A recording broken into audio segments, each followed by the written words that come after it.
მეგობრებო, იყავით ძალიან ყურადღებით ესეთ ნათურებთან. ასევე ესეთ ნათურებთან, რომელიც არის ჭერში ჩასასმელი, ამოსაჭრელი და ჩასასმელი. ასევე ეს ყვითელი შუქია, ყვითელი ნათება, ამას მნიშვნელობა რა აქვს ნათებას. ეს არის უკვე ისეთი ნათურა, რომელიც ჭერი არაა ამოსაჭრელი და პირდაპირ ჯდება რა.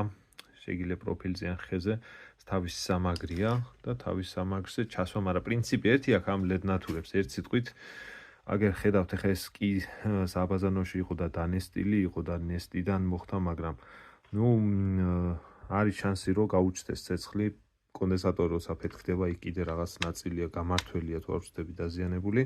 მოკლედ არის ალბათობა იმისა, რომ ცეცხლი გაეკიდოს და ჭერს მოეკიდოს ცეცხლი. პლასტიკატი მე ისეთი ისაა, რა ქვია, მინერალია, ისეთი პლასმასია, შეიძლება გაეკიდოს მაგასაც ცეცხლი. ეს არის უკვე ჩვეულებრივ ესეთ ნათურიდან ამოღებული დრაივერი, რომელსაც აქვს გამსკვდარი კონდენსატორი, იქეთ ნახე გამართველიც გამსკვდარია და მოკლედ არის შანსი რომ გაჩნდეს სახში ხანძარი რა და ძალიან ყურადღებით უნდა იყოთ ამ ყველაფერთან. მე ხა ამ ნათურებს ვაუქმებ, ამ ნათურებს ამას ამოვშპაკლავ, ისევ გიფსოს ამოვაკრავ, ამოვშპაკლავ და გადავალ ისევ პატრონიანებზე რა.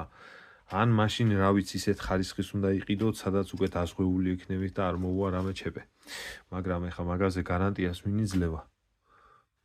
ერთწლიანებია თუ რაღაც თვეზე ჩამოვიდა უკვე გარანტია და ამიტომ იყავით ყურადღებით. სახლს როცა დაკეტავთ და გახვალთ, შუქი უნდა ჩააქროთ აუცილებლად და შეამოწმეთ ხოლმე რა მდგომარეობაშია. ეხა ამას სულ ვინ ამოწმებს, მაგრამ ყოველ შემთხვევაში რეკომენდაციას არ უწევ ასეთ ნათურებს. ან ძალიან ხარისხიანი უნდა იყოს და მოყვეს რაღაც აღნიშნული, მოკლედ ISO სტანდარტის ამ ნათურებს არა აქვს, რა ვიცი რა, პოულობ რო აქვს. არ მგონია, არ ვიცი. მოკლედ თქვენ რა გამოცდილება გაქვთ, ყველამ დაწერეთ კომენტარში.